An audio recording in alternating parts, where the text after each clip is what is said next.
Vote শতাংশ এবং আসন সংখ্যা বাড়বে তৃণমূলের, অভিষেক ব্যানার্জি বলছেন। বলতে পারে, কারণ এ রাজ্যে ভোট তো হয় না, ভোটের জায়গায় লুট হয়, সবাই জানি আমরা।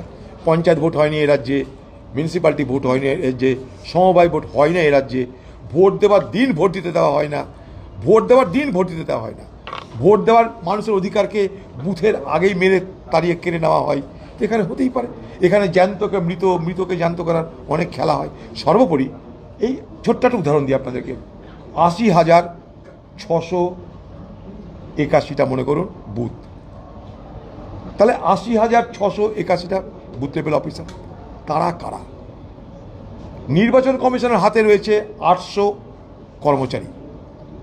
নির্বাচন কমিশনের এই এসআর প্রক্রিয়াকে সাহায্য করার জন্য কর্মচারী সাপ্লাই কে করছে? রাজ্য সরকার। সমস্ত কর্মচারী কিন্তু রাজ্যের। তারা কারা? কেউ শিক্ষক, চাকরিজীবী, কেউ কন্ট্রাকচুয়াল, কেউ এদিক ওদিক করে সবকে ঢুকিয়ে দেওয়া হয়েছে। তারা তৈরি করছে কি? Voter list. সেই ভোটার লিস্টে মৃত জীবিত ফারাককে করবে বিএলআরওরা। বিএলওদের ক্ষমতা আছে সেটা করার? আমার তো জানা নাই। যে বিএলওদের এত ক্ষমতা আছে যে দিদির সরকারের দিদির ইচ্ছার বিরুদ্ধে গিয়ে মৃতকে জীবিত, জীবিতকে মৃত করে দিয়ে যা খুশি তা করার তো ক্ষমতা নেই। একটা গাইডলাইন আছে তাদের জন্য। তাহলে এত নিশ্চিত করে কী করে বলা যেতে পারে যে শেয়ার করলে ভোট বেড়ে যাবে, শতাংশ বেড়ে যাবে, আসন বেড়ে যাবে? তাহলে নিশ্চয়ই তাদের অপারেশনও চলছে।